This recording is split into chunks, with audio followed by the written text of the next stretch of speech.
had somebody on Twitter ask me, let me guess, it was better than Monday Night Raw. By a fucking mile, bro.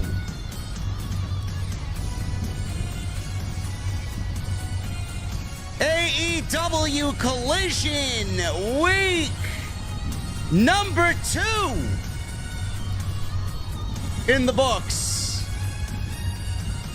CM Punk walks through the Forbidden Door of Toronto and gets a beautiful 1997 Bret the Hitman Hart reaction in Canada, man. I love this shit.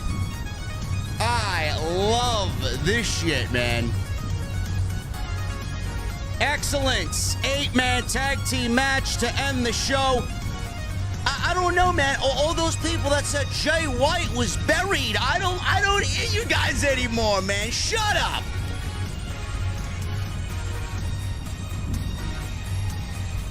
Also, Tetsuya Naito is teaming with Sting and Darby Allin against Chris Jericho, Sammy Guevara, and Minoru Suzuki, as Naito is named the mystery partner. It's not Goldberg. You don't have to worry.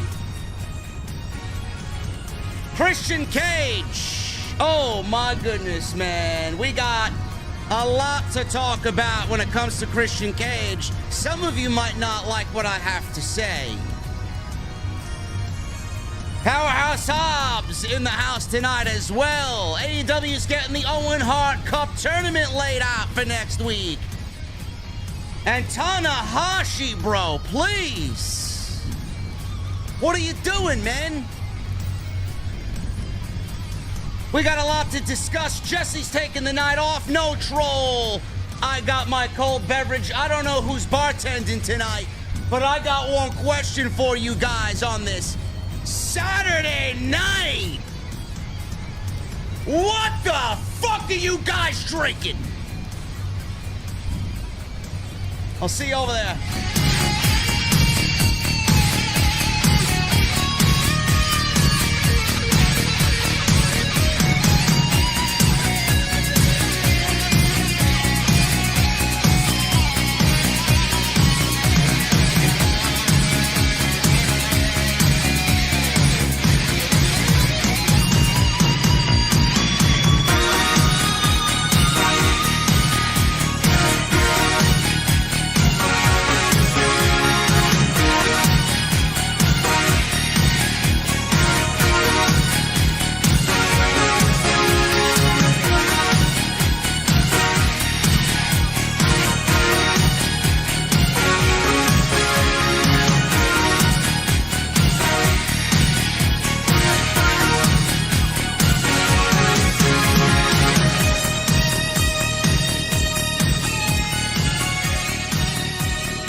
AEW successful? Why is Tony Khan running his promotion better than Vince McMahon and Bruce Pritchard are running Monday night and Friday night? Long-term booking.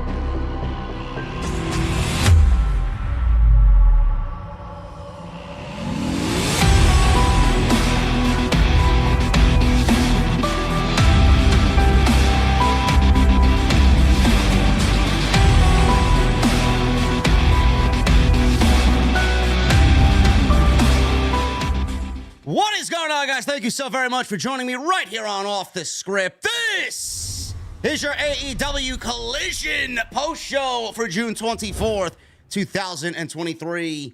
I am your host, JD from New York, as always, coming to you live from the OTS Beer Garden.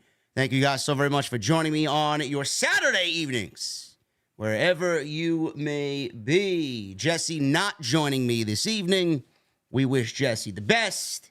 We love Jesse. He's taking care of the family tonight. as his wife is working, and he's got the kids, and he's doing fatherly duties tonight. But he did watch Collision, and I do have a message that I will share with you when we get to its segment. A message that I think Jesse's going to want you guys to hear. Just throwing it out there for you.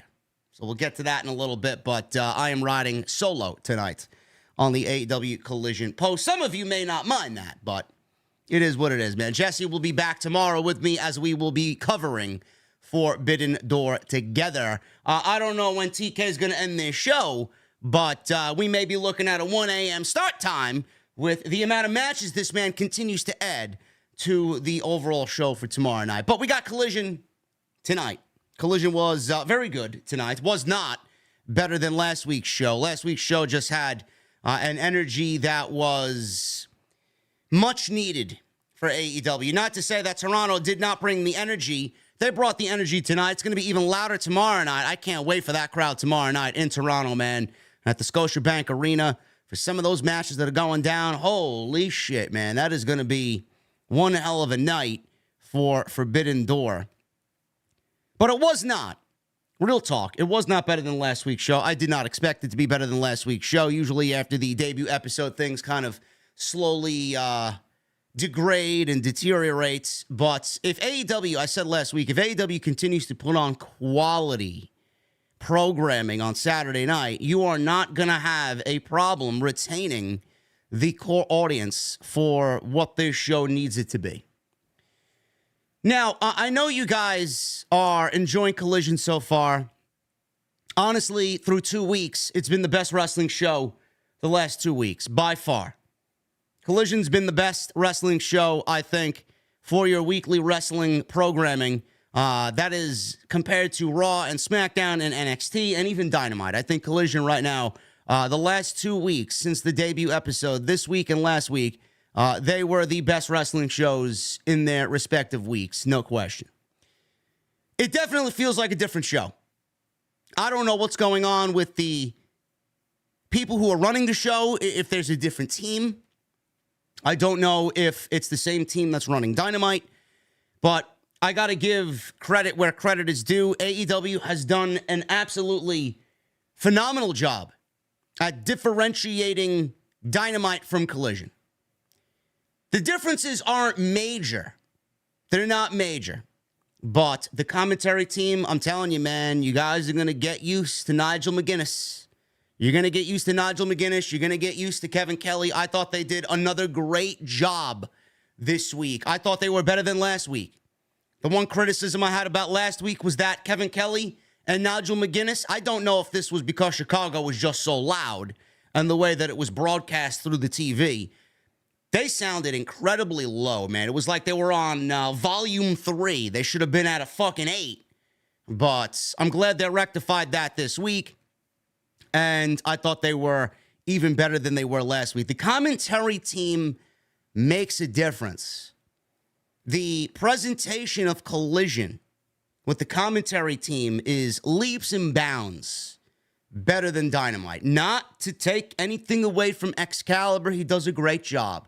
I think Taz is fucking great as a color guy. But, man, there's just something about Nigel and there's something about Kevin Kelly, man.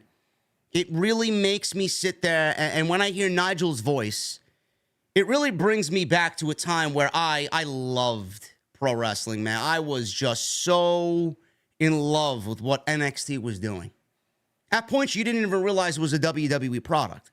When Nigel was there, when Miro was there, it was just fucking beautiful magic together.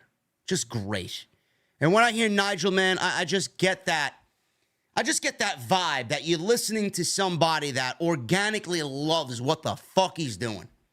Honestly, he puts people over in the most natural and organic way, man. When he is on commentary, he just comes through as if he cares. One of the best decisions that Tony Khan ever made was picking him up and putting him on play-by-play / color commentary. Really. Awesome fucking move. And Kevin Kelly's going to continue to grow on you guys. You know, I love Miro dearly. Moro's my personal favorite, but if you want a second best right now in... listen, I'm not taking anything away from Michael Cole either. Michael Cole he's grown into, he's actually aged better. He's aged and kind of fit his role better as he got older. But Kevin Kelly, man, the way he does it, man, it's like I said last week, it's so effortless.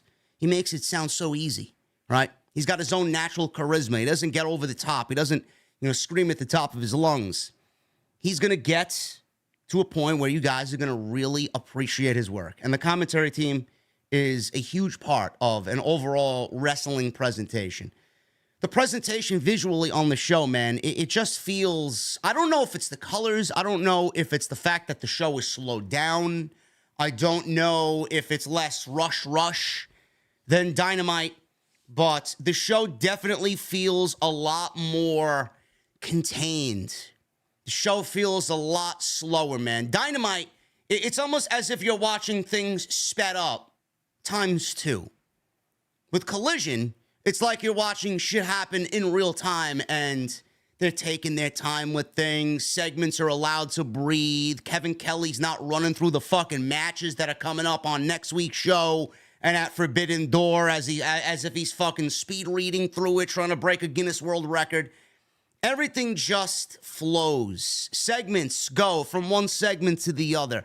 And yes, this is just week 2, and yeah, we may be in a honeymoon phase, and we're picking out the things that we like, and who knows if things are going to go wrong in week 3, 4, 5, 6, 7. But if they continue to do what they're doing through week 1 and week 2, we should have no problem making this show the best wrestling show for your pro wrestling week. So whatever Tony Khan is doing, man, it's working. It's working big time.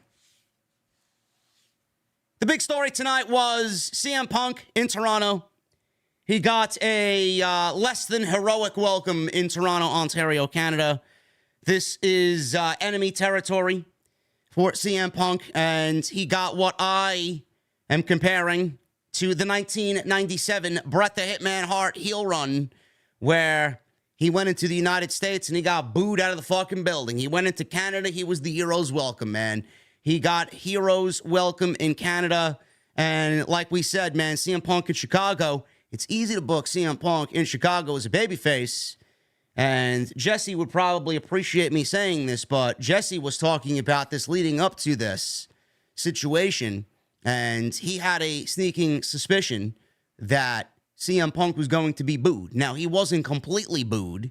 He was booed, but there were obvious CM Punk enthusiasts in Toronto. I think it was like a 60-40 split. It was like 60 pro and 40 against CM Punk. But the comparison of cheers and boos really made for a very hostile and fun environment tonight, man. And CM Punk was smiling.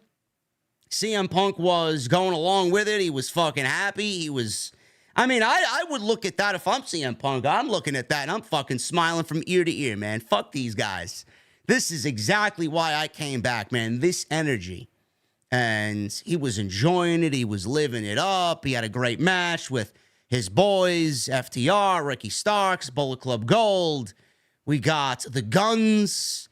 Really fun 8-man tag team match. Punk, he did more in this match this week than he did last week. I guess the butterflies kind of went away. The nervousness went away. He did a lot more this week than he did last week. CM Punk officially is back in AEW, and he's going to kill it at Forbidden Door tomorrow night. Very much looking forward to seeing what he does in his first one-on-one match tomorrow at Forbidden Door. But that was a great environment, man. And for all the Bullet Club Gold, Jay White is buried crowd, I don't hear those people anymore, man. Where are they? Where are those people? They are very, very quiet as Jay White continues to shut a lot of people up. I voiced my opinion to some people on Twitter. I got blocked because they couldn't handle the fucking truth, as always. And they didn't want to hear anybody else's opinion on the matter because their opinion fucking sucks. Jay White is the furthest thing from buried. 2 main events on Collision, 2 main events with CM Punk, and Bullet Club Gold got a win over CM FTR tonight in episode 2 of Collision. Buried, I have to ask, where? Nobody has any patience. Tony Khan didn't sign Jay White to fucking bury him. Ridiculous. Love it. Shutting people up, making people look stupid, and Bullet Club Gold gets the biggest victory so far since they've joined together and become a thing on AEW television. Tetsuya Naito.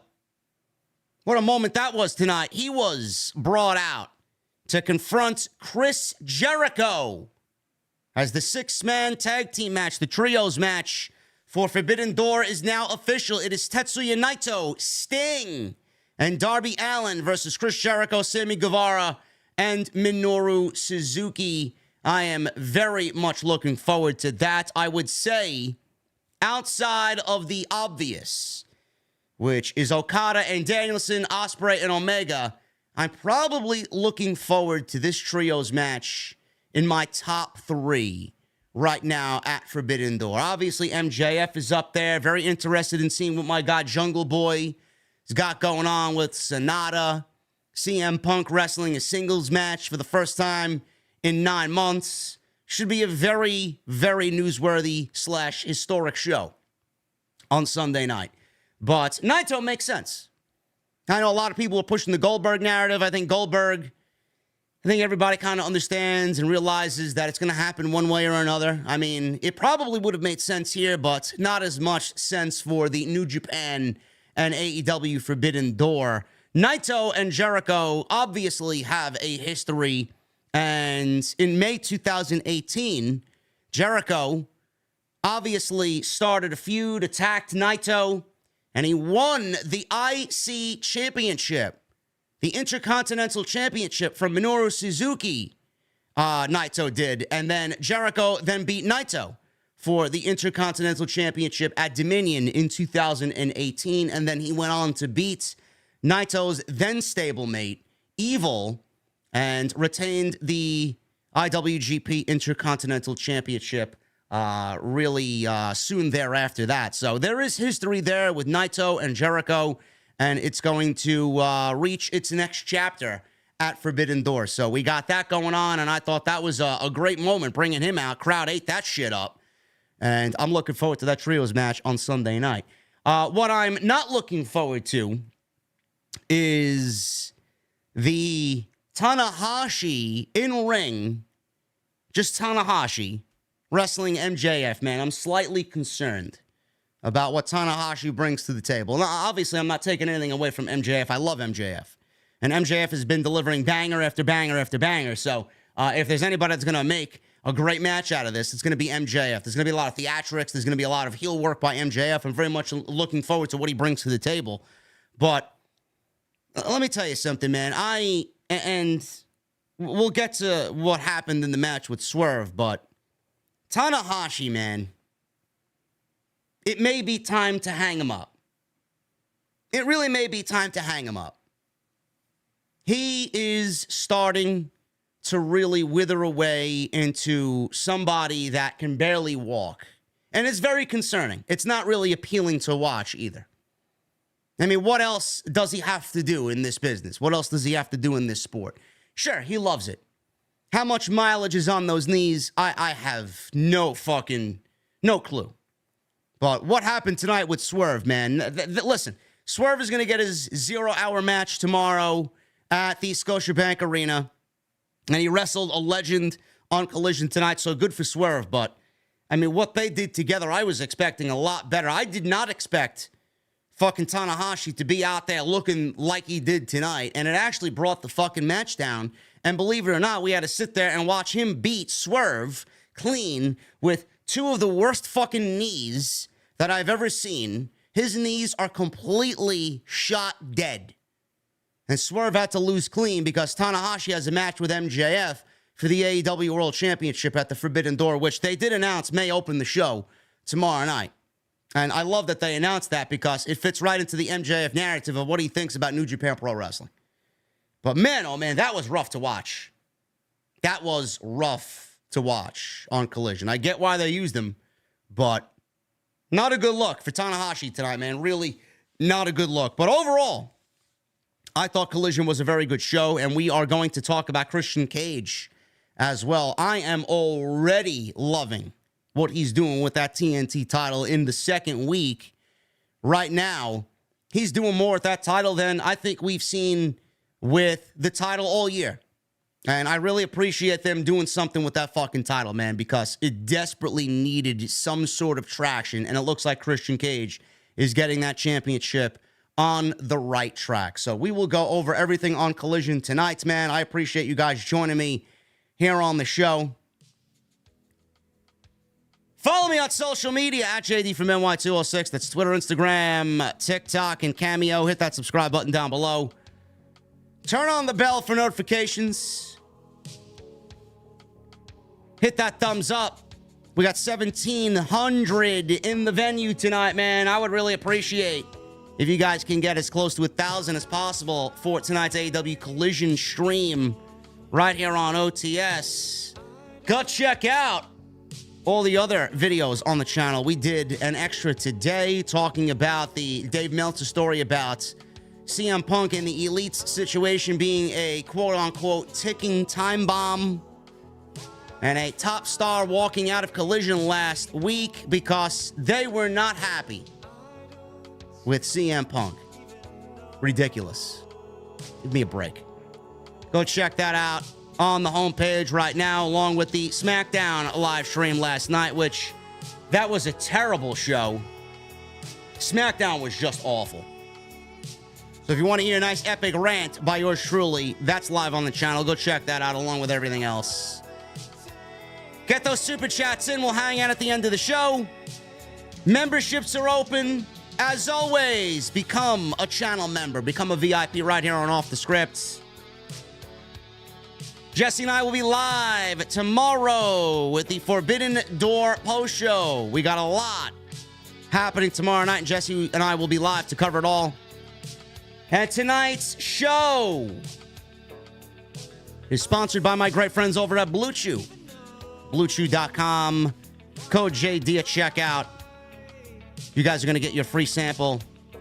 And all you have to do is pay the $5. Shipping and handling. BlueChew.com. Code JD at checkout. I want to thank them for sponsoring tonight's AEW Collision post show right here on OTS. Oscar. Hey, JD, love your live stream. I was at AEW Collision. Well, hopefully you had a good time, brother. Hopefully you had a good time. Sinister, I'm going to have to ask you to shut your mouth, brother. This show was not worse than SmackDown. This show was nowhere near worse than SmackDown, man. I don't know what the fuck you're drinking, but holy shit, somebody flagged this guy at the bar. Give me a break. SmackDown was fucking as offensive can be. Collision was nowhere near as bad as SmackDown. Tony Schiavone starts the show off tonight introducing Sting and Darby Allin, but Chris Jericho's music interrupts and Jericho comes out himself. Jericho's out there with Minoru Suzuki. Sammy Guevara was not out there. Jericho told Schiavone and the fans to shut up. And Jericho said the fans shouldn't pander to him like Schiavone does to them. I'm not from Toronto. I'm from Winnipeg, you idiots. Jericho knows how to really be a heel when he needs to be a heel. He said that he and Suzuki were upset because Sting and Darby were taking so long to reveal their partner. He said Sammy Guevara wasn't there because he's miffed that he and Suzuki are so close. They did a secret handshake with each other, and I kind of chuckled at their little handshake because Suzuki shows legitimately no emotion whatsoever. And he's out there doing this fucking funny little handshake with Chris Jericho. Jericho told Schiavone he must know who their partner is. Jericho pointed his bat at Schiavone's throat and demanded Schiavone reveal what he knows. Well, Darby had no problem telling Jericho who the partner was because he told him on Wednesday that you'd find out Saturday. So I don't know why Jericho is being an asshole and threatening Tony Schiavone. Sting and Darby then came out. Sting got a holy shit chant in Toronto. That was beautiful to hear. Jericho told the fans to shut up because Sting was getting holy shit chants. Darby told Jericho to shut up himself because he had something to say. Darby said if Guevara still stands with Jericho come Sunday, he's going to kick his ass just like their tag team partner kicked Jericho's ass at the Tokyo Dome. Fans already knew in Toronto who this partner was going to be, and they started chanting Naito, Naito.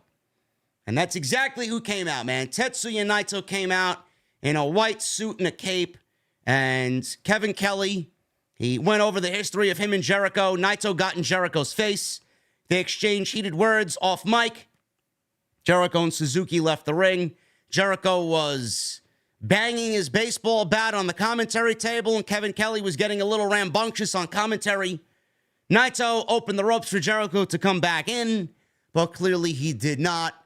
They are going to meet in the ring on Sunday night at Forbidden Door in a trios match that I think is going to be a banger of a match on Sunday night, man. So all the rumors leading to Naito today, I've seen some people uncover that Naito was at a autograph signing today in Toronto, and that led people to speculate that Naito was in town and that Naito was going to be the one announced as the mystery partner for Sting and Darby Allin, and that's exactly what ended up happening. So we got Naito teaming with Sting and Darby, and that's the right choice here. I know a lot of people were playing up the Goldberg narrative, including myself. I thought that would have been fun to really see the internet melt down over, but that will come later on down the road. I do think that Goldberg will be at Wembley. I do think that Goldberg will be announced for Wembley for All In, and I do think that he will be joining AEW sooner rather than later. So why not just get the ball rolling on that, because it's a foregone conclusion that Tony Khan has already stated he's talked to Goldberg, and it's going to happen one way or another. They're very good friends. I don't see Goldberg going back to WWE, and Goldberg wants to retire, so Tony Khan would love if that is under the AEW flag. But no Goldberg at Forbidden Door, even though it would have been pretty cool to see him and Jericho in the ring together, and Jericho melt down like a little bitch. But Jericho and Naito, I'll take it. I'm looking forward to this match, and it's going to be a banger of a trios match at Forbidden Door on Sunday night. Miro has appeared 2 weeks in a row on AEW television, man. Who would have thought that we would have gotten to this point? Nobody knew where Miro was. Nobody knew what happened to Miro. Miro wasn't hurt. Miro just didn't like the creative direction that AEW was going in with him. Hopefully that has changed now that he's found Collision as his new home. Miro. Nice vignette by Miro. He says he was in exile for almost a year, and then he was summoned. He says when the coward finally spoke, he was told he would be his favorite champion again. He was told there were blessings in his muscles. He'd never lose again as long as he praised him. He said he realized at that moment that the Redeemer kneels before no man or no God. He said he will now walk alone and be righteous without seeking reward. He said he renounces his God, his gold, and his beautiful wife because he is Miro and he is godless. I guess he's given up on his relationship with God. There you go. Maybe he joins the House of Black and Fern. I don't know. But Miro just comes off like a fucking beast, man. I mean, he just comes off as such a credible threat, a legitimate guy, a star on this show. So I hope that they have some sort of creative direction for him moving forward. I don't know what that means. I don't know if we see him on Dynamite or if he's strictly on Collision. But 2 weeks in a row, Miro, he doesn't need to wrestle every week. I would treat him as an attraction of sorts. You know, stuff like this is great. Getting his point across, great. Getting a vignette out there is great, as long as we see him. But I hope that there is some sort of real direction. Last week, he wrestled Tony Nese, and he buried Tony Nese. That's a great reintroduction to Miro and what he can do and who he is and getting his energy back out there in front of the fans. But it needs to be more than that. Miro does not need squash matches every week. Miro does not need to bury local independent talent every week just to get him on TV. There needs to be some sort of direction. What that is right now, I'm struggling to find out and figure out what they got going on with him. But hopefully the creative team knows what they're doing. because he's way too good to just keep backstage on a vignette and wrestling guys like Tony Nese. He needs to be out there. He needs to be in something substantial. People want to see him. People want to cheer him, and I think it's been long enough. You wasted 1 full year creatively with Miro doing nothing with him. Let's get on the ball. Let's get that train rolling and get this man in a substantial storyline. Swerve Strickland with Prince Nana. He went one-on-one with Hiroshi Tanahashi. This was the opening match to this week's Collision. I was looking forward to this, man. I really was looking forward to this. Swerve is great. Swerve doesn't give a shit about us podcasters in the community because we're a little too real for Swerve. But everybody knows that the guy can fucking wrestle. Everybody knows the guy's great in that ring. Everybody knows that he should be holding some sort of championship gold in AEW. Everybody knows he shouldn't have been fired by WWE. He's great. I was looking forward to this match. But the thing is, the last time because I don't watch New Japan, for all the New Japan elitists out there, I don't watch New Japan. I get enough wrestling here in the United States where it's consumed the majority of my week. I'm not willingly going to add more wrestling on top of my plate. The last time that I watched Hiroshi Tanahashi wrestle was last year's Forbidden Door. God's honest truth. The last time I saw him wrestle was Jon Moxley. And I did not think he looked that bad. He looked a little rough around the edges, but I didn't think he looked that bad. Tonight, man, I don't know. I don't know. I'm never going to doubt what MJF can do. I know MJF's going to have a very memorable match tomorrow with Hiroshi Tanahashi. He's going to do things in there. He's going to make us laugh. He's going to make us appreciate the level of heel that he is. I'm not worried about that. I think MJF is going to work within the parameters and work within the boundaries to bring out a decent match in Hiroshi Tanahashi. But when I seen him walk down the ramp for tonight's match with Swerve, I genuinely asked myself, is this guy fit to wrestle? Is this guy fit to wrestle somebody the caliber of a Swerve? Is this guy fit to wrestle somebody on the level of an MJF for the AEW World Championship? The guy's knees are completely fucking shot. Shot. There's nothing there. There is absolutely nothing in between those knees, man. Dead. I don't know how he's even moving. I don't. He's still going off the top rope for the high five flow. He's still fucking trying to do dives and basement drop kicks, and he's fucking flipping over the top rope as if he's fucking 15 years younger.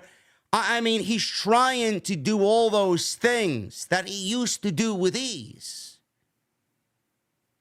But you just see the struggle in him moving in that ring. Jesse and I were conversing via text during this show tonight, and I'm going to read you a text by Jesse. And I can't really sit here and tell you that Jesse's wrong. He says MJF went over an hour with Bryan, and now he's facing a guy that can't even walk straight. I guess that's just me being negative again, though, right? Well, then I said, well, clearly he isn't walking right, so no, you're not wrong.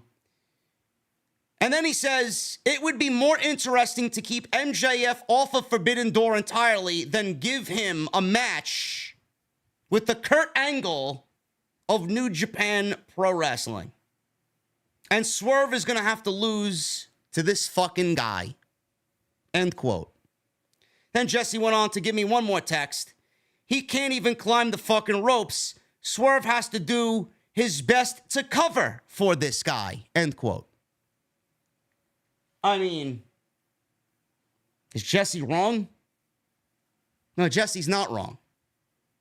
And for all the New Japan elitists out there, I get that you're very pro New Japan, but when Tanahashi's moving like that, how much of it is going to really benefit AEW using someone like that in that type of role?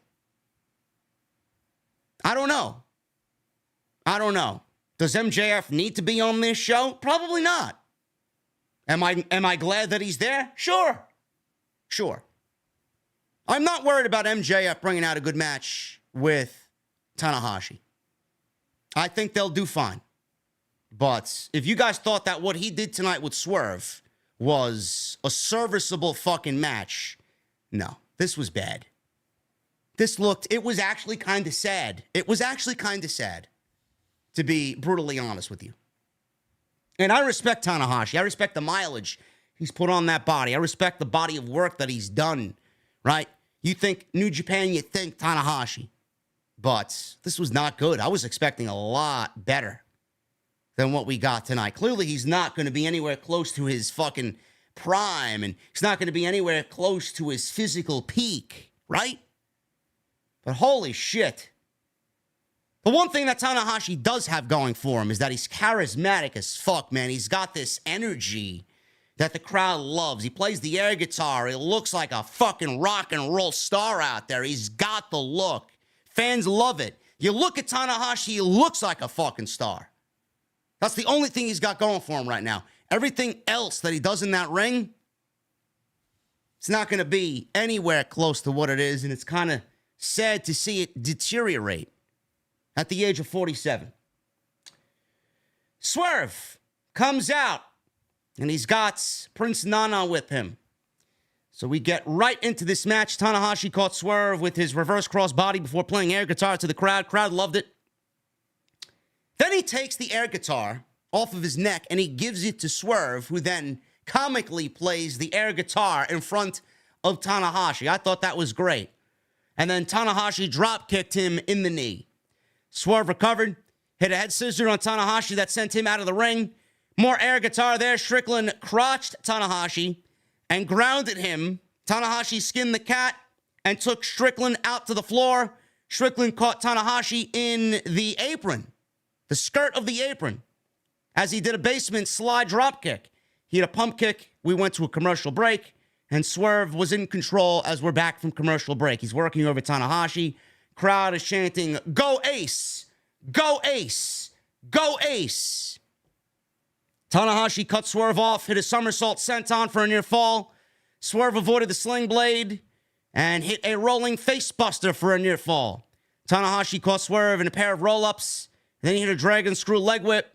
Tanahashi hit a sloppy-looking sling blade for a near fall of his own. He went up for the high fly flow, but he got caught with nothing but knees. Swerve got the knees up. Swerve rolled him up for a 2 count. He then hit a big side kick, did Swerve, before going back to the top rope. Tanahashi moved out of the way of the Swerve stomp. Tanahashi went to the top again, but lost his footing, slipped off. Swerve met him up there. Tanahashi swatted him down. He falls to the mat to Swerve. Tanahashi still on the top rope and hits a very nice looking high fly flow for the 1, 2, 3. And that was enough to secure the clean victory for Hiroshi Tanahashi over Swerve Strickland on Collision. Tanahashi's in the ring celebrating. MJF's music goes off. Nobody comes out. Theme music plays for about 30 seconds, 45 seconds. And then MJF appears on the big screen above the entrance ramp. And he's holding the AEW World Championship. He says he wouldn't show up in person. And he said no one is staying in a dump like Canada longer than he has to. He said he told Tony Khan that he would only show up for Forbidden Door if his match goes on first, because he didn't want to waste his time watching a bunch of New Japan jabronis. He says he's going to air guitar between Tanahashi's gross, bow-legged knees, and then he's going to shove the guitar straight up Tanahashi's ass. He says Tanahashi is not on the level of the devil. Straightforward promo by MJF. Nothing over the top. Nothing groundbreaking from MJF. Just got the job done. Simple as best here. And I like the narrative that he played up for himself. He don't want to be at Forbidden Door. He doesn't want to be here. He looks down upon a promotion like New Japan, calls them an indie fucking promotion, calls them nothing more than jabronis. He He doesn't want to be encountered. He doesn't want to be at Forbidden Door. And the only way he shows up for Forbidden Door, he made a deal with Tony Khan, is that the match goes on first so he can get the fuck out of there. Fits the MJF character very nicely. Quite perfectly, actually. I like it. Good, straightforward promo by MJF here. And I think that they're going to have a decent match. MJF has had fucking 3 of the best matches anywhere in any promotion all year. Right now, MJF has the match of the year with Bryan Danielson. Match of the year. I'm not putting anything past him when it comes to somebody like Tanahashi. Tanahashi's a legend. Tanahashi obviously is still wrestling and obviously can still go. Match will go 15 minutes. They'll have a good time. MJF will do his shit. He'll get out of there. And we'll have a memorable match for the AEW title. Good deal. Andrade El Idolo versus Brody King. Out there with Julia Hart. Members of the House of Black. I enjoyed this, man. I enjoyed this. This is now week 2 of Andrade on AEW television. And right now, I can confidently tell you within 2 weeks of Collision being on the air that Andrade is already turning himself into the workhorse of AEW Collision, man. This is why we missed Andrade on television. This is why we needed Andrade back on television. This is why we wanted him to sign with AEW in the first place after getting his release from, or I don't know if he was released. I don't remember if he was released or fired from WWE. Ever since he left WWE, this is exactly why we wanted Andrade signed with AEW. He is turning himself into the workhorse in that ring for AEW Collision. He's been super impressive since he's been back. He had a fucking fantastic match with Buddy Matthews last week, and he's continuing his feud with the House of Black here this week against Brody King.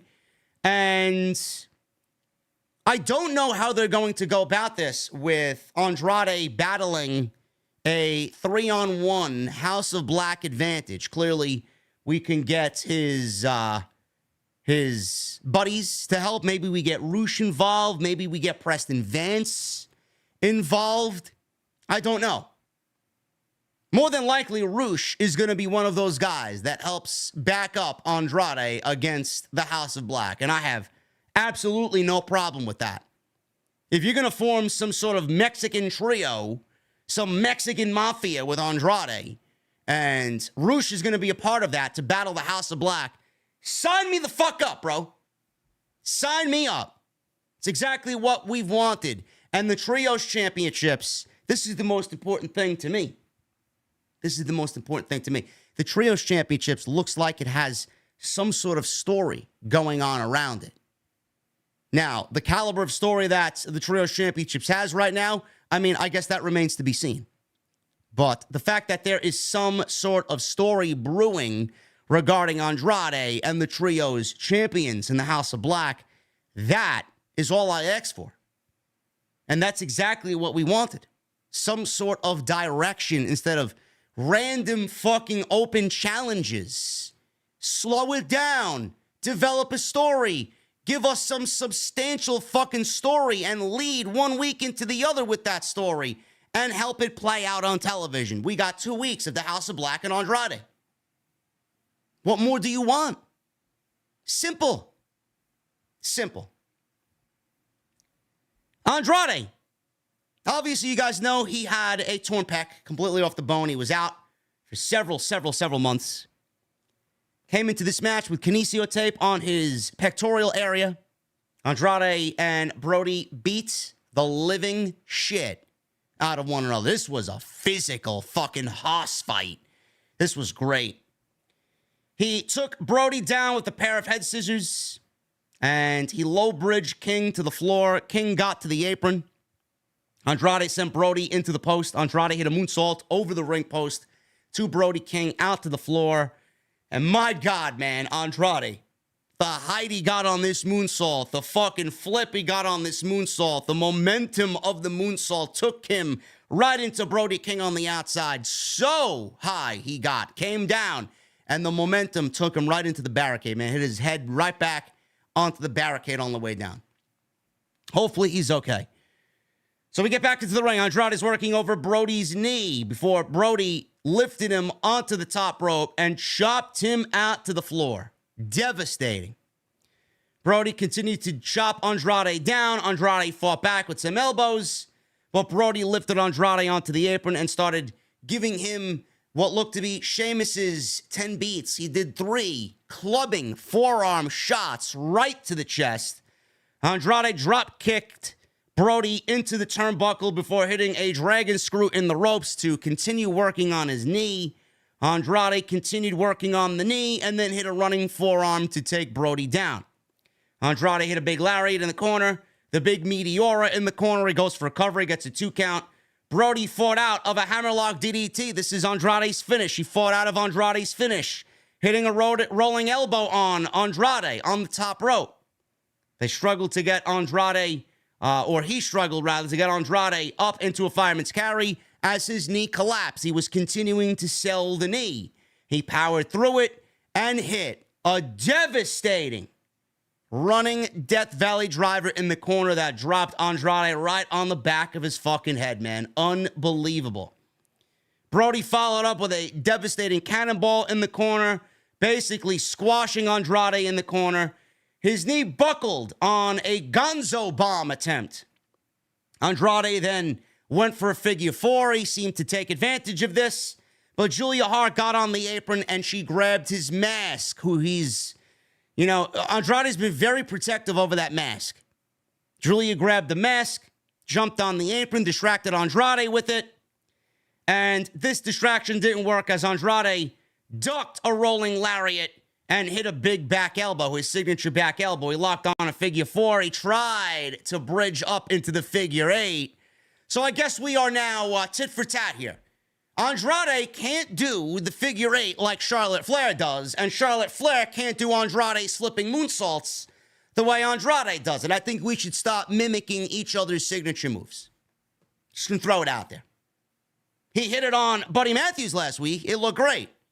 But a guy like Brody King, he couldn't get the figure 8 on Brody King because Brody's just a fucking massive human being. So that did not look good. And as soon as he tried to bridge up into the figure 8, Buddy Matthews came out and jumped Andrade. And we got, believe it or not, a disqualification in AEW. We got a DQ ending in AEW. You rarely see a DQ ending in AEW. They beat up Andrade after the bell, with Matthews sending Andrade into a lariat before giving him the gonzo bomb. And then from the video screen in the arena, Malachi Black very eerily watched on as Andrade was writhing in pain after his boys did the job on Andrade. Liking it, man. I'm liking what's going on here. Andrade's back 2 weeks. And like I said, he is proving his worth already, man. I'm watching this and I'm saying to myself, this is exactly why AEW should fully embrace a brand split. I would absolutely advocate for a brand split. Talent dedicated to Collision. Talent dedicated to Dynamite. And they only appear on those shows. And then pay-per-views, WWE does it. They did it, right? Pay-per-views would be, both brands coming together to feature matches from both brands, stories from both brands on pay-per-view. Somebody like Andrade is already benefiting from being on Collision. And Collision being the true B show to AEW Dynamite. How difficult was it for Andrade to find any TV time when AEW had 2 hours of Dynamite and a week time slot with 1 hour of Rampage? You'd see him on Rampage, you'd see him in some bangers with Sammy and Darby, and you see him in there with Pac, right? On those early episodes of Rampage. But my God, man, he's got his own show, he's got his own brand, and he's already basically showing Tony Khan exactly what the type of talent he is, what type of talent he is, and what type of talent Tony Khan signed by bringing him in. I really wish AEW would go with a dedicated brand split. It would be very easy to split those rosters up. Split the championships, put a couple of championships on Collision, put a couple of championships on Dynamite, have the World Championship float between both brands. I think it would be easy. Tag Team Championships float between both brands. I think it would be easy. They could make it work. And Andrade is the beacon of that, making it work. Look at the fucking level of work he's done in 2 weeks. Work, horse. More of it, please. Christian Cage. He's out there with Tony Schiavone. I'm loving Christian Cage, man. Christian Cage has been so fucking good as a heel. He's been so good. Schiavone's in the middle of the ring and he's introducing Christian Cage and Luchasaurus. Schiavone said Christian is home in Toronto. Fans began chanting Christian Cage, Christian Cage. He says he was in a really bad mood when he left the show last week. Wink, wink. Dave Meltzer reported that a top star was in a bad mood leaving Dynamite this week because CM Punk was included in the show. Boo-hoo-hoo, cry me a river. So Christian Cage is playing up those rumors by mentioning it here in the promo with Tony Schiavone. So I guess if they're mentioning it on television, it did not happen. And they're making light of the situation. He went home in a really bad mood last week, but he knew in a few short days he'd be back in Toronto with the TNT Championship, and now he's in a worse mood. He said the moment he stepped off the plane in Toronto, he realized this city breeds losers and in turn is populated with losers. He says they are okay with mediocrity, but he is not. So Christian went from having Toronto chant his name to basically calling them losers. The level of heel Christian Cage is fucking an absolute joy to watch. It really is. Because the guy knows he's a fucking heel. The guy knows he's an asshole. Everybody fucking shits on him. They hate him. He's one of the best heels that the company's got. He's out there, and all because he's in Toronto, he thinks to himself, no. You guys aren't cheering me, man. I'm an asshole. I love to play an asshole. I'm proud to be an asshole. And then he's out there calling his hometown a city of fucking losers so that they boo him. I love it. You cannot look at Christian Cage and not enjoy the body of work that this man is giving us at this stage of his career. Fantastic. Simple, but fantastic. He said the Maple Leafs finally won a playoff round after 20 years. But then they choke in the second round and embarrass themselves. Man, oh man, you really want to get the fucking blood flowing and make that crowd hate you. Talk about their favorite fucking hockey team in Canada and shit all over them. Simple, but effective. He said the only glimmer of hope that they had was when the Toronto Raptors won the NBA championship. He said that was due to one man only, and that was Mr. Leonard. Kawhi Leonard? I don't know if I'm pronouncing his name correct. He said Leonard is his good friend, and he called him and told him to leave because the other option was staying and carrying the burden of all these losers. He says he had to leave the city to become a champion. I mean, he's just egging it on. Love it. Christian then said, they're done. Kawhi? It's Kawhi. I don't know, man. I don't watch the NBA. I don't know who the fuck he is. Kawhi? Kawhi Leonard. There you go. Thank you for all the grammar teachers in the chat. I appreciate it, man. I don't know what I'd do without you. Pardon me. Kahi. Kahi. Coffee. Kawhi Leonard. There you go. Anyway, Christian says he's done with the open challenges. He said if you want a title match, you have to scrap and claw to earn it, or scratch and claw to earn it. And he talks about Luchasaurus being his right hand of destruction. You got to earn it like my right hand of destruction did. He says he didn't create the title as some sort of vanity project like the former AEW wrestler. I think like a former AEW wrestler. I think he was alluding to Cody Rhodes here. He says he will take this new title to new places, new heights, and make it the most prestigious title in AEW. And then he says, we will remain the face of AEW. I love Christian, man. I'm going to say something here that some of you might not agree with. And I love both of them, so don't make it a WWE versus AEW thing. Christian Cage is doing better work than Adam Copeland. Christian Cage right now, at this stage of his career, is doing better work than Edge. And again, not to take anything away from Edge. Edge is one of my all-time favorites ever. But Christian right now is just completely on a different level. Edge might have started off, obviously, I would say Edge started off ahead of where Christian is because Christian wasn't really doing much with AEW.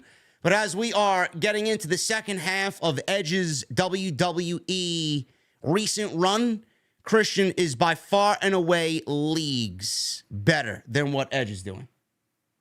Simple. The level of heel that Christian is, the simplicity of Christian and the way he handles himself out there, it is what everybody who is a young wrestler in this industry right now should be looking at and studying. That's the type of heel Christian is. He gets out there, he gets massive amounts of heat, the fucking way he conducts himself on the microphone, the way he cuts a promo, the way he handles himself, his body language, the fact that he doesn't let anything out there bother him. This is fucking great shit, man. Absolutely great, great heel run by Christian. That title has been doomed for so long. Doomed. Cody, Sammy. Wardlow. Will Hobbs, Wardlow. I mean, you name Darby. You name it. And this title was fucking being flip-flopped back and forth like some cheap fucking hooker. The TNT title was dead. It still is dead. But not with Christian holding it and trying to recapture its former glory. The TNT title, I don't know if you guys are really understanding, the TNT title does not, before this, have a story around it. The TNT title had zero story revolving around it. Maybe you could make a case in point for Samoa Joe and Wardlow, and they cut Wardlow's hair, and Samoa Joe won the TNT title, and he had a great run with it. Samoa Joe had a great run with the TNT title. Don't know why they took it off Samoa Joe. That was the only inkling of a story that the TNT title had. And now Christian, in week 2, after Luchasaurus is looked at as the TNT champion. He beat Wardlow last week. But Christian Cage is parading around as the TNT champion. There's a lot of questions in that alone. Christian didn't win the match. Luchasaurus did. Christian Cage is parading around as the TNT champion, not Luchasaurus. And Luchasaurus is just standing there and obeying his master. So is that going to come into play here with Christian and Luchasaurus at some point? Is Luchasaurus going to stand up for himself? He's going to be his own man? Is he going to be his own man and realize that, hey, I won the fucking title. You're carrying around my championship. Or is he just going to be there, stand there, and be subservient to Christian Cage? So there's a little story within the story. But Christian carrying around the TNT championship, already claiming that there will be no open challenges. You're going to have to scratch and claw your way back to the championship. You got to win matches to get a championship. This is simple. It's not breaking any boundaries. It's not fucking some groundbreaking story. But there's a story around the TNT championship floating from week to week to week now. Again, that's all we asked for. I'm tired of open challenges. I don't like open challenges. The open challenge is done to death every week. I don't like a TNT championship being a TV title weekly. I don't. I don't like a revolving door of champions. I don't like someone holding it for 3 weeks only to lose it and then win it back.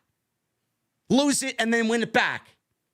I don't like that we have to sit here and crown Wardlow 3-time TNT champion. I don't. That's lame. That's not really what you look at when you look at a champion. We're in a completely different day and age. Champions are having longer reigns now. That's the hot thing. Champions having longer reigns. Champions are remembered for their long reigns. Champions are remembered for what they put into the reign. Not because of the amount of title defenses that they have weekly with open challenges. A challenger here, a challenger there, this guy here. No. Christian is already more memorable than both Wardlow and Hobbs, and he's not even the fucking champion. This reign is already more memorable than both of those reigns combined because they had no story, and this has some sort of direction, some sort of path where they're going. Tell me when I'm telling lies. Tell me when I'm telling lies. It's all we ask for. And Christian is already doing a fucking... He's already has done a phenomenal job. He's already doing a better job than both Wardlow and Hobbs combined with the TNT title. Nyla Rose. We got an Owen Hart Cup tournament match against Willow Nightingale. AEW did this beautiful video package highlighting all of the men in the Owen Hart Cup tournament, man. Awesome, awesome stuff. Video aired featuring all of the opening round matches. CM Punk, Samoa Joe, Roderick Strong, Powerhouse Hobbs, Juice Robinson, Ricky Starks. They all spoke in this video package. Excellent stuff. Excellent stuff. And then Punk talked about wrestling Satoshi Kojima at Forbidden Door. Kojima actually cut a narrated promo. He spoke in Japanese, and it was narrated in English with captions, basically saying that he is wrestling CM Punk, and he's always wanted to wrestle CM Punk, and that he's going to kick CM Punk's ass at Forbidden Door.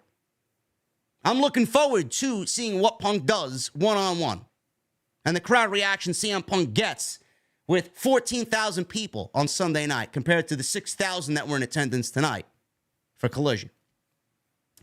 The ladies, we got this opening round match. Sky Blue has already qualified for the second round.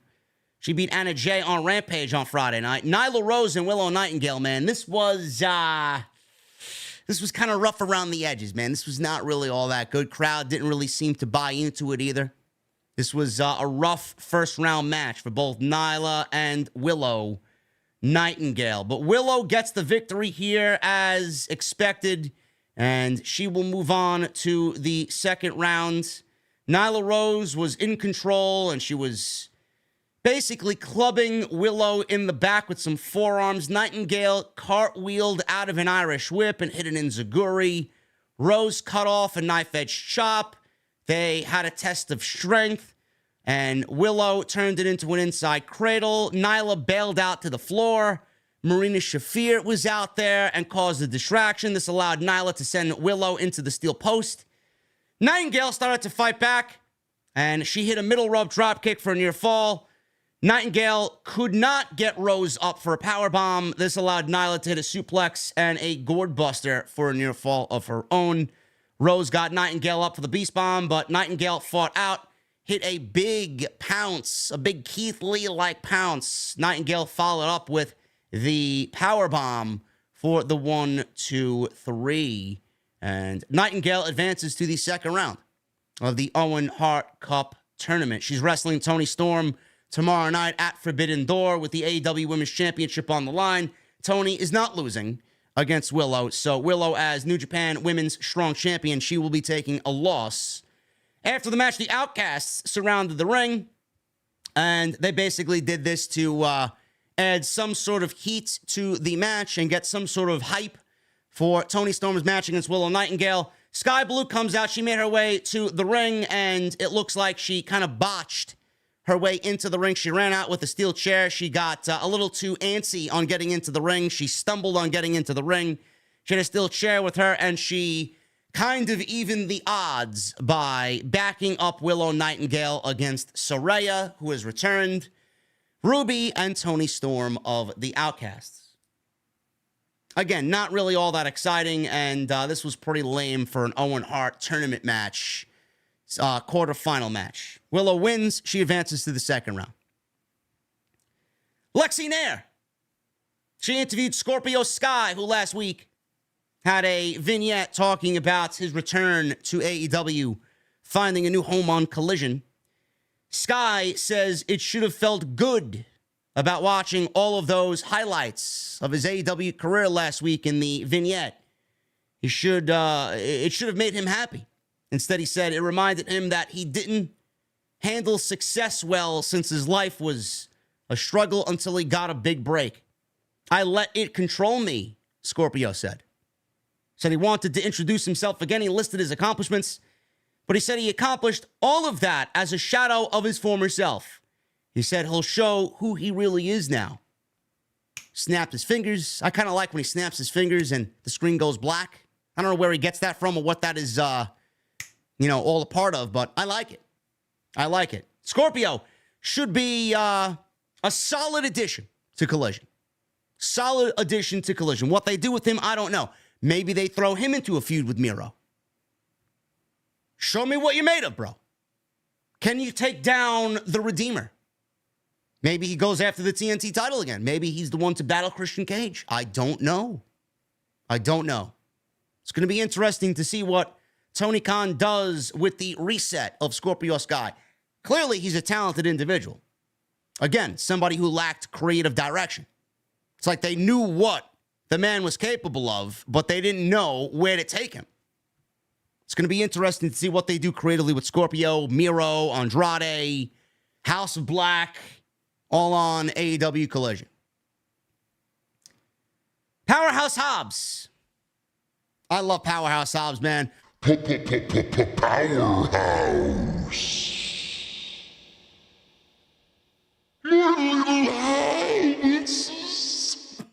Wrong show, I'm sorry.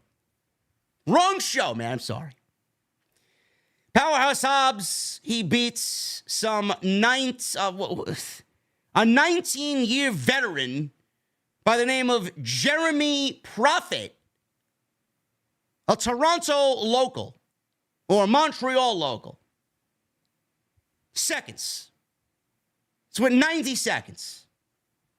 Hobbs wins with the big spine buster, and that was basically it. I mean, I get it. Hobbs is a beast.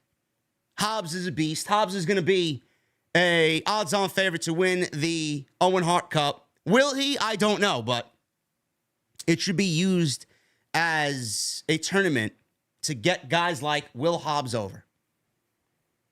Those brackets are really going to be something interesting, man. Hobbs is going to win his first round match, no doubt about it. Ricky Starks, I see him beating Juice.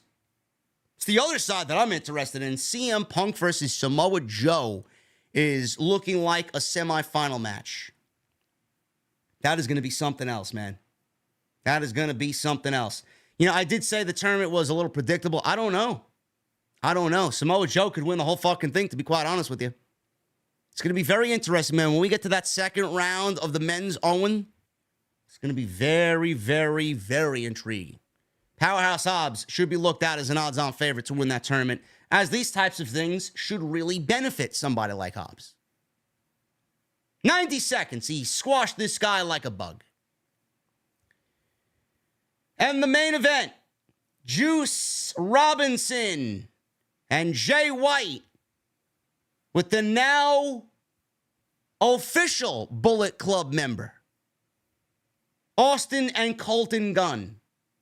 The Guns are officially in Bullet Club Gold versus CM Punk, FTR, and Ricky Starks. This was great. Ton of action. Really, really, really fun stuff I enjoyed the shit out of this. I don't want AEW to get predictable. I don't want them to get too comfortable doing multi-man matches in their main event just to include everybody on the show.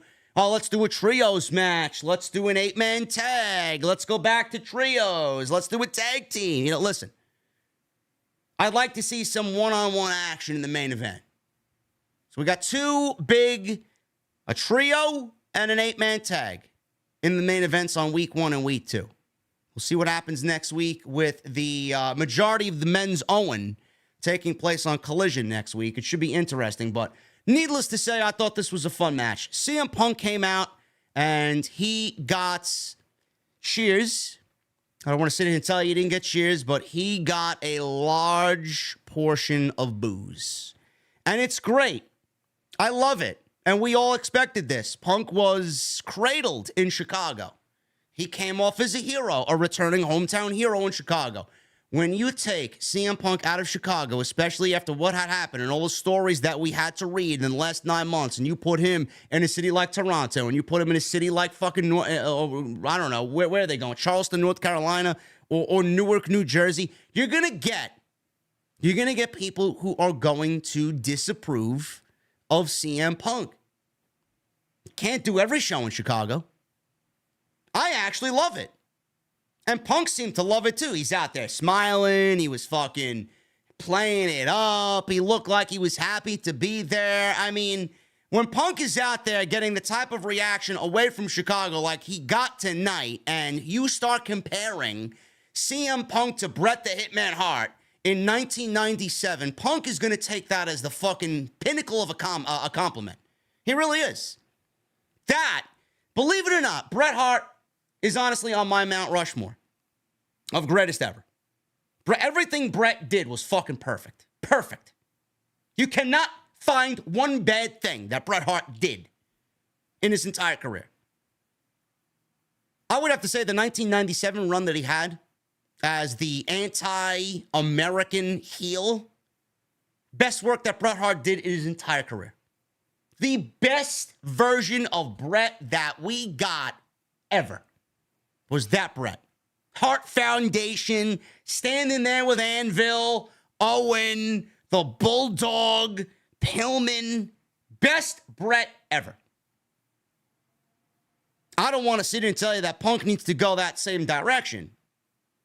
He's already got his guys in FTR, right? They're going to have to get used to seeing Punk and being around Punk, getting this split Bret Hart-like, John Cena-like reaction. Make CM Punk a heel, some people say. I don't know. Do we really need to make CM Punk a heel? Why don't we just send him out there and have him be fucking... I'm not playing Mr. Nice Guy anymore, CM Punk. Take it as it comes. Go with the flow. Don't make him a heel. Just take it city by city and let CM Punk play it out for that night. Fans love him, babyface. Fans hate him, play it up as a heel. It's easy. I think it's great. Great stuff. This was a fun match. The big thing, obviously, was the reaction CM Punk was going to get outside of Chicago. Clearly, we got that reaction. It was a 60-40 split. Some people were obviously against CM Punk.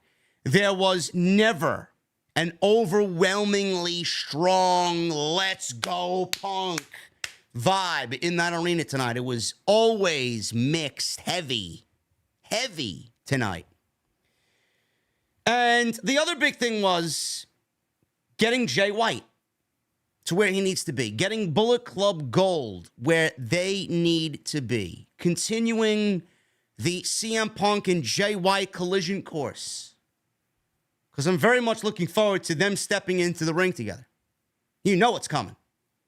So CM Punk's reaction and Bullet Club Gold being treated like main event guys on Collision. That was the goal. Get them over. Get them to where they need to be. Continue making them look strong in week number 2 of Collision. So Harwood and Robinson are going at it. And he brings Robinson down. I'm not sure if you guys are aware. Jesse's not here to attest. I'm not sure you guys are aware, but Juice, what is he? Yes, I know. Juice is rock hard. I don't know. I don't know. I might have to ask him next time I'm at one of these media scrums. Juice, what makes you so rock hard? It's a legitimate question. Nobody knows. Gotta find out the reason. We know it. So, Dax is in there, takes Juice down with a superplex, and he holds on to it, hitting a power bomb with Wheeler, double team. And we got Bullet Club trying to get the advantage on Punk. Punk is in. He was being worked over. Crowd was booing Punk. Punk was trying to attempt to come back here. We go to commercial break, and Punk knocked Jay White off the top rope and hit a big high cross body. Jay White cut off Punk's attempt to get into the corner. Punk whipped White into a big rising knee in the corner. Robinson tagged in. He went for a go-to-sleep on Punk, using his own finishing move against him, but Punk knocked him down with a big high kick. Punk kicked away at the Guns and tagged away at Starks. So we got Starks in. Starks got the hot tag. The Guns tried to stop Punk, but he basically double-kicked the Guns away to make the hot tag to Ricky Starks. Starks ran wild on the Guns, hit a tornado DDT on Austin for a near fall. Starks went for the Rochambeau. Match broke down into a huge brawl. Everybody began brawling in and around the ring. White blind tagged in. Starks caught him with a blue thunder bomb for a near fall. Starks set White up for a Rochambeau, but White caught him in a roll-up with the tights for a near fall. Starks hits a brainbuster, and we go to the finish. Meanwhile, we're getting to the finish. Cash Wheeler is in the ring. Everybody's on the outside. Cash Wheeler gets a fucking full steam of momentum. And when I tell you he did a suicide dive that would fucking make Darby cringe, holy shit. Cash Wheeler, it looked like he was shot out of a fucking cannon. The way he shot through those ropes, man. If the barricade wasn't outside, Cash Wheeler would have cleared 5 rows with that suicide dive easy. That's how fast he was going. I legitimately hope he's okay, man. He hit the barricade fucking ridiculous off this suicide dive. White caught both Punk and Starks with Uranages. Starks came back, ran wild, spears to everybody. He went for a second spear on Jay White. Juice caught him with the left hand of God. Jay White followed it up with the Blade Runner, and that was enough for Jay White to pin Ricky Starks. 1, 2, 3. After the match, White and Robinson threw the Bullet Club gold guns up in the air, and both Austin and Colton were in the ring. And this was like their welcome into the club.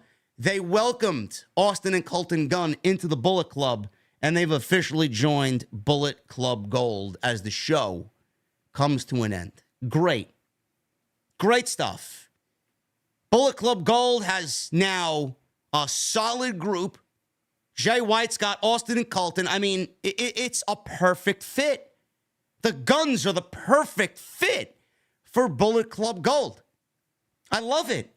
Juice Robinson is very much on his way to becoming what we need him to be in AEW. I didn't really care about Juice when he got into AEW. I'm like, another New Japan guy that the crowds don't give a shit about. And here he is, man. He's proven a lot of people wrong. All those doubters wrong, man. Juice is finally starting to come into his own. And all those people that said Jay White is buried, Jay White is buried. I don't believe what AEW is doing with Jay White. I mean, they wanted him to win fucking World Championship gold on his second weekend. Why would you do that? This is the best part of watching somebody like Jay White come on into a new company after reaching the heights he did in New Japan. You can't bring him in right away to have him win a world championship or a championship, because after he wins that championship, where the fuck does he go? Down. Now he's in. He's wrestled in 2 main events with CM Punk. He got moved over to Collision with Bullet Club Gold. That's their show. He's feuding with the biggest name in the company. He's got his own faction, the leader of his own faction, a subset of the Bullet Club here in AEW. This is what we like. This is what we value most. Watching him create his own path in AEW to that world championship. Jay White is slowly building himself. Instead of bringing him in cold and giving him the same treatment that they gave him in New Japan, he's got to start all over. And when he builds himself up to that point, when he gets to that point he was in with New Japan here in AEW, it's going to be so great when you finally see the final form, Jay White in AEW. This is great shit. You got FTR, you got CM Punk, you got the tag team titles that Bullet Club can eventually feud over. It's great stuff. I thought this was fun as shit. And then Ricky Starks getting pinned here. Jay White pinned Ricky Starks. Ricky Starks next week has a match with Juice Robinson in the first round of the Owen. So more than likely, Ricky Starks, being that he lost here tonight, is going to get the victory next week against Juice. So he's going to go on to the second round against Will Hobbs, and they're going to rekindle that feud as their former two Team Taz members. And then on the other side, we're going to get Ricky Starks, Will Hobbs, Samoa Joe, and CM Punk rounding out the semifinals of the Owen. Some good stuff there. It's going to really make for some great television, man. I thought Collision was a very good show. Was it better than last week's show? No. But AEW, you know, if they keep this shit up, man, Dynamite may be their B show.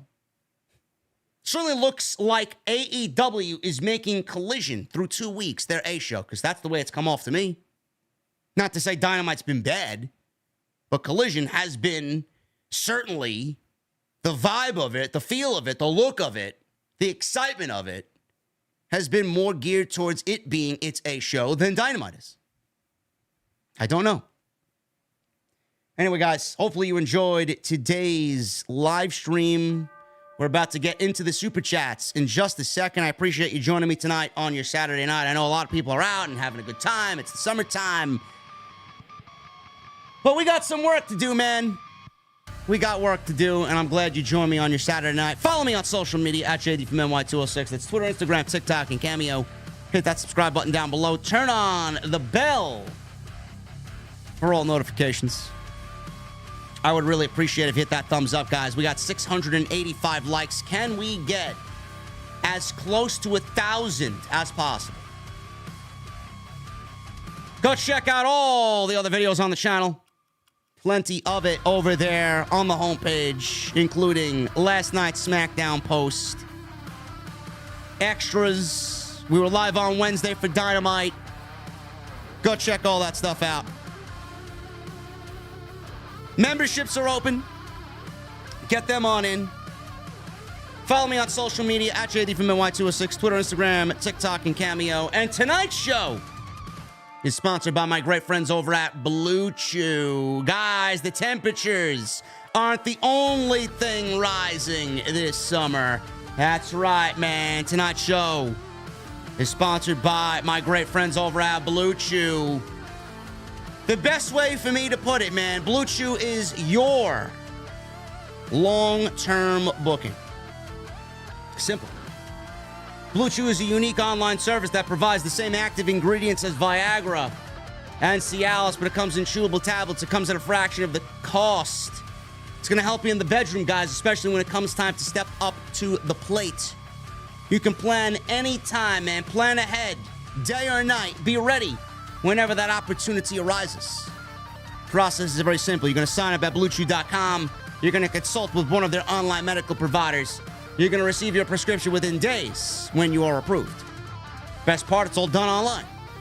No waiting in line, no visits to the doctor's office, no awkward conversations, and the tablets are made in the USA. They are prepared and shipped directly to you in a very discreet package. That confidence is going to take you guys far, man. So why not give Blue Chew a try? Code JD at checkout. BlueChew.com. If you guys want to know what makes juice rock hard, not like he needs it, Blue Chew, code JD, bluechew.com, code JD at checkout. I want to thank them for, once again, sponsoring the AEW Collision post right here on Off the Script. Spider-Man 99 becomes a new member. Thank you, Spider-Man. What the fuck are you drinking tonight, Spider-Man? Lord J. Coyle with a $2 super chat. Do you still use Chris McKean's song? I loved that. I got it. You know, Lord J. Coyle, we'll play that for you right after this one, man. Michelle Moran with a $2 super chat. Solid show tonight. Can't wait for tomorrow night and Forbidden Door. Absolutely, man. I am fucking over the moon excited about Okada and Danielson. Holy shit. D-Man with a $4.99. AEW Collision was amazing tonight. JD Punk getting booed was awesome. You loved every minute of it. Forbidden Door is going to be off the charts. It may be the best pro wrestling show of the entire year, man. It was last year. And it may very well be this year. Tony Brown with a $4.99. He says, delicious Tony Storm. You know it, man. You know it. Wild Stallions 77 becomes a new member here in the OTS venue. Wild Stallions, what the fuck are you drinking, brother? What are you drinking, man? Susan D'Ambrosio with 20 months. Today marks 2 years since my mom's passing. Also, today is my birthday. Forbidden Door will be my birthday present to myself. I'm excited for the Forbidden Door. Susan, happy fucking birthday. Oh my goodness. Everybody in the chat, birthday cake emojis for our 20-month VIP Susan D'Ambrosio, man. Absolutely. Marquise with a new membership. Thank you, Marquise. Brian Edwards, 20 months. AJD, I'm going to see the Braves on Monday. Have fun, man. They're playing really, really well tonight. Or right now, this month. They barely won tonight after losing last night, where they should have won as well. They should really be winning 10 in a row, but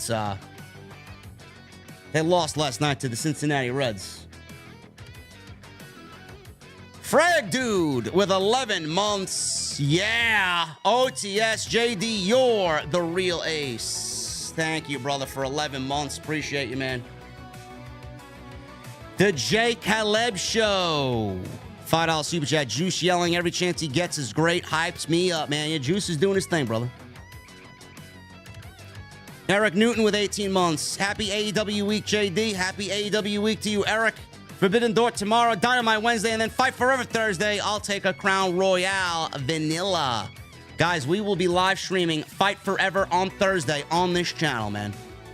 I can't wait. It's going to be fucking awesome. Christopher Smith with $4.99. Yesterday, I had no Wi-Fi. There was a power outage. My furnace upstairs flooded, and then I watched SmackDown. Collision was cleansing. Cheers, brother. Bro, I'm sorry you had to endure that SmackDown, man. That SmackDown was fucking terrible. Absolutely dreadful. Offensive was that SmackDown. Scott Woodford, 4 months. Happy Saturday. What are you drinking tonight? Scott, I got my Liquid Death as always, man.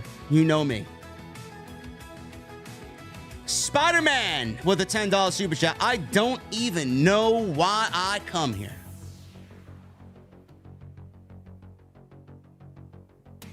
I don't know why he comes here either. I may have to dump him. Christopher Smith with $4.99.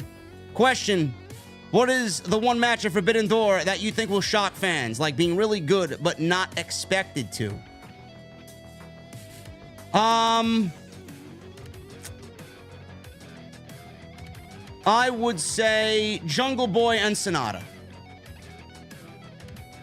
I don't think a lot of people know what Sonata can do, and I think Jungle Boy, a lot of people are looking at him as like, really, he's the guy that they're putting up against Sonata and challenging for the IWGP World title. I think that match is going to surprise a lot of people. A Watson with 13 months. I'm a CM Punk guy, and that crowd reaction was insane. Another great moment with MJF. Cheers, bro. Awesome show. Hashtag AEW Collision. Thank you, brother. The J. Caleb Show with $5 super chat. Where would you rank the Guns right now in the current tag team wrestling landscape? Listen, man. Austin and Colton are doing their thing, brother. They're really coming along, man. And I think their entrance is cool as shit, man. They got the spotlight on them and they're fucking spitting water out like they're shooting guns. I think it's cool as shit, man. Really fucking cool. Hype Shooter with a 199. Look, JD, I trust you, but are you sure he's rock hard? Hype, I don't want to know how rock hard he is, but I think we know why he's rock hard. It's not very difficult to tell why. Christopher Smith with a 499. Brody King is so freaking good, he hits very hard, and it looks believable. For a big man, he is explosive, but also sells very well. Yes, Brody King is excellent. Brody King is excellent, man. I thought he had a very good match with Andrade tonight. Cody Snyder with 14 months. Can I get a sarcastic JD, I'm sorry? That's one of your main catchphrases. Those I'm sorries are the best.